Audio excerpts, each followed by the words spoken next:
Welcome to the Lose Your Big Ass Stomach podcast. I'm your host, Jay Jackson, and my mission here is to help you get rid of that big ass stomach and take back control of your health so that you can look and feel your best by being the best version of yourself, mentally and physically, while destroying the mediocre agenda society is trying to brainwash you into, and breaking our families' generational curses of being unhealthy by being a healthy and fit role model. It's time to set a new standard. It's time to set a new standard of living. If you find the podcast helpful, be sure to hit that follow button because that helps us build a movement. Let's go. Guys, this is something I want to talk about because, whether you know it or not, 50% of America is either pre-diabetic or type 2 diabetic.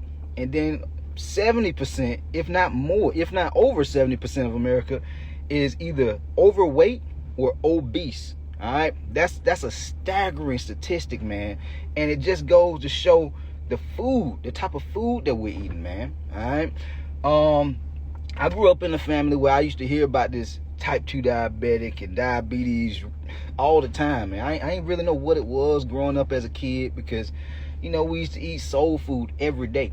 It wasn't like a Thanksgiving thing. It was an everyday thing. We used to eat pork chops. We used to eat cornbread, mac and cheese, pound cake. You know what I'm saying? I used to be the little kid. I would be licking the bowl, licking a little pound cake bowl mix out the bowl before my great auntie would cook the pound cake. You know what I'm saying? And I started seeing, like, as I got old, I started seeing certain people in my family passing away from things like strokes, heart disease, type 2 diabetes, even my great auntie, they ended up having to cut her foot off. You know what I'm saying? Like, it's crazy out here, man. It's crazy. And I didn't really understand the severity of the issue until I got to college and I studied this stuff because I went to school for exercise science and nutrition. And I believe a lot of y'all can relate to this. I know a lot of people in my audience, you find yourself, maybe some of y'all have gone through, whether it's pre-diabetes, type 2 diabetes, or somebody that you love and care about have gone through pre-diabetes, type 2 diabetes, and maybe even lost somebody, you know what I'm saying, like I have. And so I want to shed some light on this topic, because when you have an excess amount of belly fat, one, you're creeping up into being obese. They do have a thing called abdominal obesity, right? And the close relatives of obesity and abdominal obesity are things like high blood pressure, type 2 diabetes, yes, erectile dysfunction. These are close cousins when you start to have big ass belly. All right, and so I want to give y'all some foods on foods that you want to avoid. Okay, because here's the thing, I'm not saying you can't enjoy yourself. There's a lot of trends out there that'll say, hey, you just want to just sell your soul to the damn chicken and broccoli diet. Just keep on eating salads all day. I'm not that coach. I'm not going to say you can't enjoy yourself. But if you're in a position where you have pre-diabetes or you have type 2 diabetes, man, you got to start being responsible. Especially if you got family and kids and people who depending on you. All right? Because shit can get real bad real fast. And so let me give y'all kind of like a bit of a mixture on, a bit of an understanding on what's happening when we tend to get like things like type 2 diabetes or pre-diabetes, pre-type 2 diabetes. I'm not talking about type 1, okay? But a lot of it comes from our diet, all right? Our eating habits. And so what tends to happen is a lot of us eat so much sugar on a daily and weekly basis and on a yearly basis. I mean, people are eating pounds of sugar on a yearly basis, all right? And what tends to happen is when we have an elevated amount of blood sugar in our body starts to become insulin resistant, all right? Our body starts to become insulin resistant. Like if you've been to the doctor and they start telling you different things about insulin resistance and all that kind of stuff, it's happening because you have a very, very high level of blood sugar because of all the foods you've been eating. And I'm getting ready to talk to you about these different foods that cause these things, but it comes from having a very high sugar diet. And I'm not just talking about cookies. I'm not just talking about lemonades and sodas and shit like that. There's other things too that I'm getting ready to share with you. But that's number one. All right, you want to understand that. And sugar, guys, sugar inside the body is acidic. Guys, I'm a sugarholic. Like, I grew up eating sugar all the time. I used to eat the honey buns. I used to eat the Oreos, the cinnamon toast crunch. I used to eat these things all the time, every day. But I was a kid, and even as a teenager, you know what I'm saying? But when you start to get into your 20s and 30s and 40s, man, you got to wake up. You got to start being aware of these things, because just because you don't understand it doesn't mean that there's not consequences behind your actions. All right, and so that's why I want to give you this game. So we have to understand that sugar, number one, is acidic. All right, it causes inflammation in the body. And you may know, if you've ever heard somebody who've had cancer, or maybe if you had cancer, they talk about things like, hey, you got to cut out sugar in your diet. You got to cut these things out, because it actually makes cancer worse. It makes cancer spread extremely fast. So sugar is not good for us, but of course it makes us enjoy the food that we eat, right? And so there has to be some type of a balance. That's why I talk about the 80-20 rule, the 90-10 rule, where you eating clean and healthy at least 80 to 90% of the time. Then the other 10 to 20% of the time, you enjoy yourself, right? But so that part, you got to have some structure. And so I want to give you the foods, all right? Number one, refined carbs. All right, refined carbs. I'm talking about foods like cereal, cookies, what else? Pizza, even bread. Guys, these are what we call refined carbs, okay? And these carbs are very, very dangerous. All right, very, very dangerous. Like, I used to wake up almost every morning and I would eat cereal. Like, when I was a little kid, this was the first thing I would eat when I wake up. I would eat cereal. You know, the Cinnamon Toast Crunch, the Fruity Pebbles, the Frosted Flakes. And then as I got older, into my 20s and, early 30s, I started noticing my body wouldn't respond the same way after eating those foods. Like, it used to just taste good and I'd be able to go out and get my day going. But in my 20s, I would eat these cereals, and I find myself being tired, being sluggish, having a brain fog, lacking clarity. I wouldn't be just as sharp as I wanted to be, right? It's because it started spiking my blood sugar. It started elevating my blood sugar. Guys, this is not good. Like, having the itis, like you hear people talking about, oh, boy, I just ate a big old meal, man. Woo, boy, I want to take me a nap. It's not a good thing. That is not a good thing. You have elevated blood sugar. All right, and a prolonged amount of elevated blood sugar, that causes people to become insulin resistant. All right, this is how people end up being pre-diabetic, type 2 diabetic. All right, it's consequences of this stuff, man. This is how folks be losing their toes and their feet and their legs, and people be losing their life to this stuff, because it ends up causing like heart attacks and heart disease. All right, very, very important. I'm not saying you can't eat these foods, but you have to keep it to a minimum.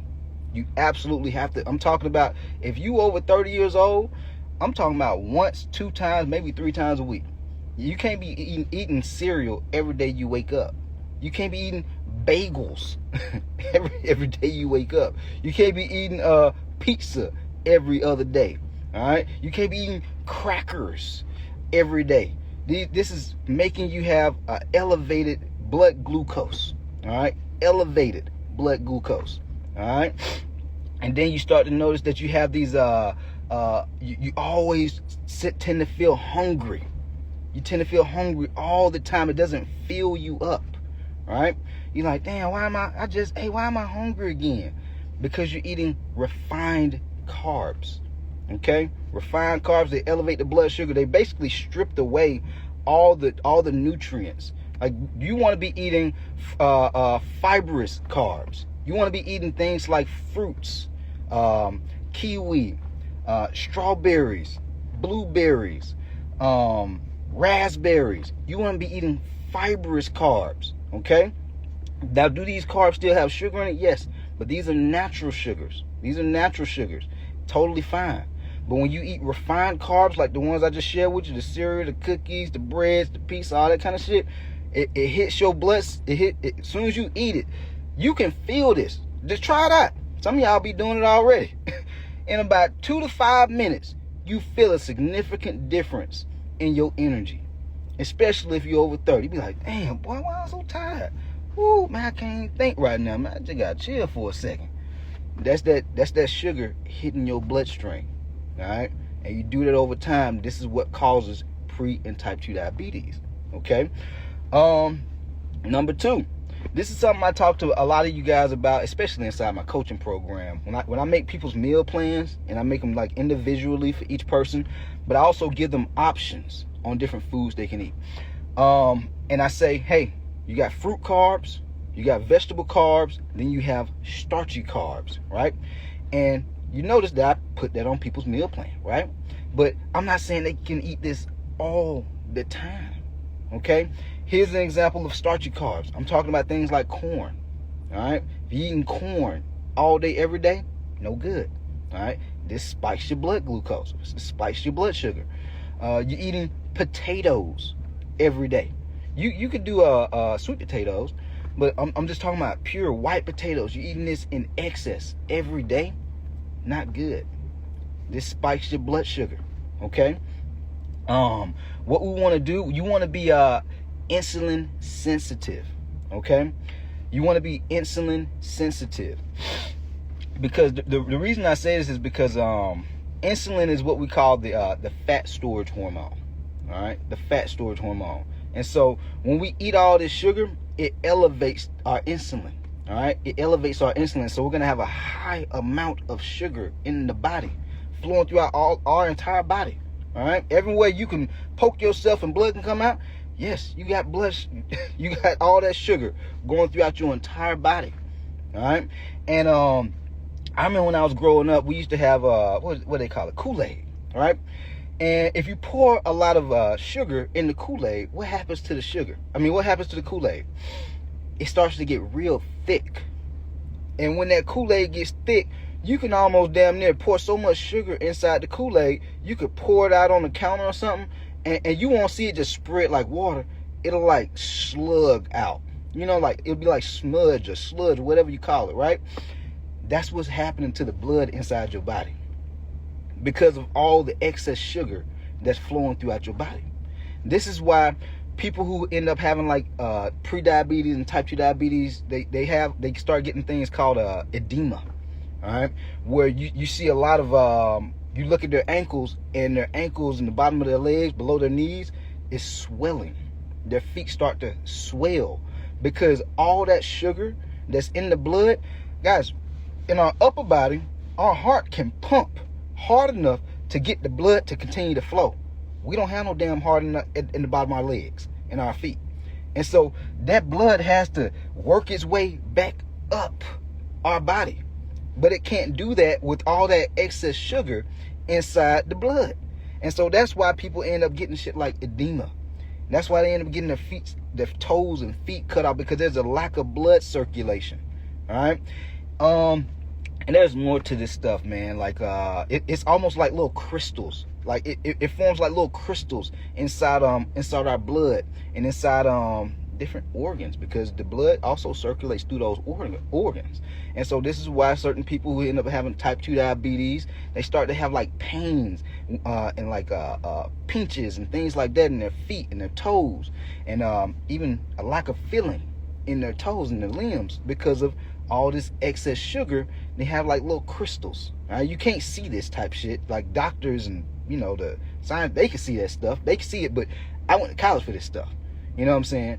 But this is the stuff that's going on inside our body if you're eating or drinking an excess amount of sugar. Okay? Next thing. Next food or beverage. High glycemic index foods or drinks. All right? High glycemic index foods or drinks. It's even worse if you're drinking your sugar, because we can drink our calories way faster than we can eat them. This is how some people, you be like, damn, how they gain 50 pounds in a year? How they gain 75 to 100 pounds in a year? They're drinking their calories. They're not just eating them, they're drinking them. And so you have to pay it. This is why I always be talking shit to y'all, like, hey man, you can't be drinking all that sweet tea. You can't be drinking all that lemonade. You can't be drinking all that all these sodas, you know what I'm saying? And I'm gonna go even further. Even these zero sugar sodas, even though I drink them every now and then, but I'm still aware that our bodies recognize that zero sugar, because it's like synthetic sugar, all right? It's like artificial sugar, right? It's our body still recognizes it as sugar. And so you can still find yourself getting type 2 diabetes from drinking an excess amount of zero sugar sodas. Yeah, it is, man. These what do you call them? These supplement companies and these food companies, man. They smart as hell. They are very, very smart. Like, it's certain words that you'll see on these bottles and on these food labels and things like that. You don't even know what the hell it means. Sugar is not just labeled as sugar. There's like 10, 15, 20 different words that it mean the same shit, sugar. But they just it's just different loopholes in the food industry, man. All right? And so you want to stick closely to foods that have one ingredient. Foods that have one ingredient. You know what it is. I'm talking about shit like, if you eat an apple, you know it's an apple. If you eat a strawberry or a blueberry or a raspberry or some kiwi, you know what it is. It ain't no extra to it. You know what I'm saying? If you eat beef, if you eat chicken, and you can even look on the little packet, it says no hormone. You want to get the ones that say no hormone. You see what I'm saying? Very, very important. If you're always going on the aisles and getting all your food and you getting all this Nature Valley bars and, you know, all these other foods that have a lot of additives to it, no good. No good. You can't eat this type of stuff all the time. Not when you're getting older. Not when you hit your 30s, 40s, and 50s. Can't eat like that. You go notice your energy go dip. Even me, I'm 34 years old. Shit, I notice it. And I notice it because I still do it every now and then throughout the week, but I'm not doing it every day. Because I'm aware, shit, I don't have to be morbidly obese to get diabetes. You don't have to be extremely overweight to get diabetes. Guys, there's people that are slim. They're skinny fat, but they still have type 2 diabetes because the type of foods they're eating causes them to have an elevated blood sugar. Not good. All right? And so this is why it's important to build a healthy relationship with food. And when you do this the right way, man, you feel better. You won't just look good, you go feel good. You'll have energy. You're not going to have to worry about health issues and worrying about, man, I got to pay all these bills and for the medication. I got to go into the doctor. Man, I'm supposed to be working. I got to go take out time out of my day to go to the doctor. Man, I got kids. Man, I got to be around for my kid. That's a responsibility. This is a huge responsibility. Your health is a responsibility. All right? And so, you know, I see a lot of folks, they try to make the excuse, oh, man, it's all so expensive, man. Well, shit, it's a lot more expensive with them hospital bills, the medications, you having to take off work for days or weeks. That's even more expensive. So you got to choose your expensive. It's costly either way. Which costly would you prefer? Because the consequences way where you just making excuses about not taking care of your health and not dropping the weight and not eating like you're supposed to, the consequences are not just financially. The costs are not just financial. It's emotional cost to that. Because now you like, damn, man, you looking at your body, you remember how it used to be? Now fuck with you mentally. You know what I'm saying? Some folks, they be having, you know, great love life. You start having health issues like type 2 diabetes, and then you start dealing with erectile dysfunction, because all these things affects the heart. Now, guys, when you taking these, I bet a whole lot of guys can relate to this. You start taking all these the Viagras and the honey packs and all this kind of stuff. You notice your heart start beating a little bit faster, don't you? You know what I'm saying? And the reason that happens is because the main thing that drives blood down to your soldier is your heart. So if you start to improve the way you eat and you start improving your lifestyle from an activity standpoint, like just walking, exercising, you will naturally start to improve the health of your heart. If you have poor health with your poor heart health, you're going to have poor quality of life. You're going to notice it with your energy, physically and mentally.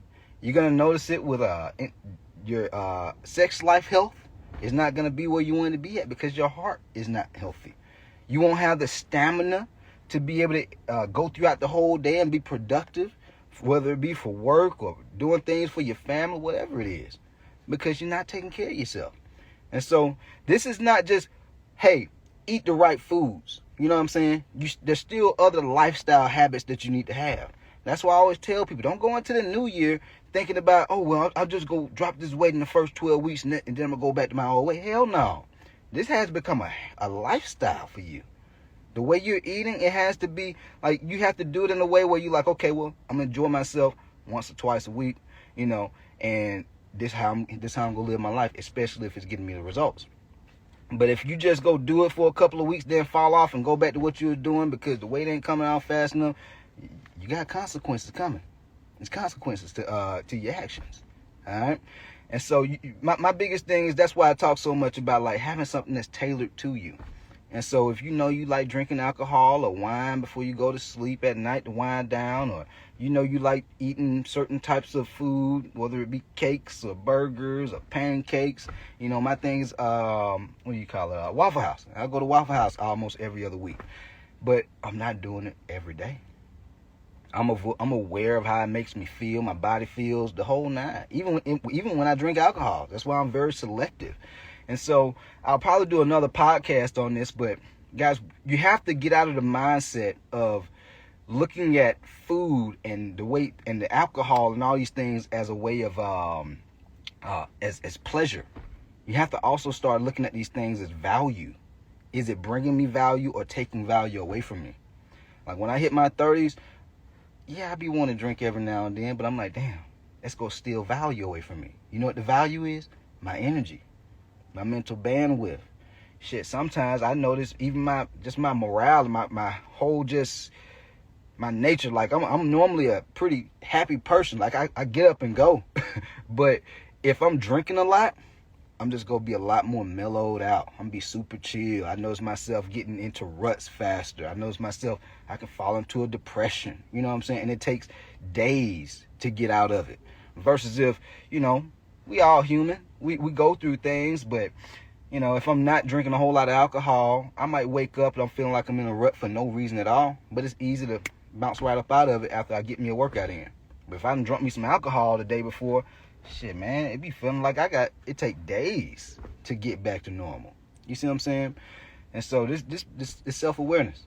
But hopefully y'all found this podcast helpful. If you did, be sure to hit the follow button. Leave your boy a 5-star rating so we continue to grow this movement. And we out of here. Let go. Yo, appreciate you for tapping in and listening to the podcast episode today. Hopefully you found it valuable. And if you did and you want to learn more about how I can help you lose the big ass stomach, transform your body, and get your health on point, DM me real results over on Instagram at JJacksonOfficial for more information. And I'll reach back out to you to do what I can to help you hit those health and fitness goals. Let's get it.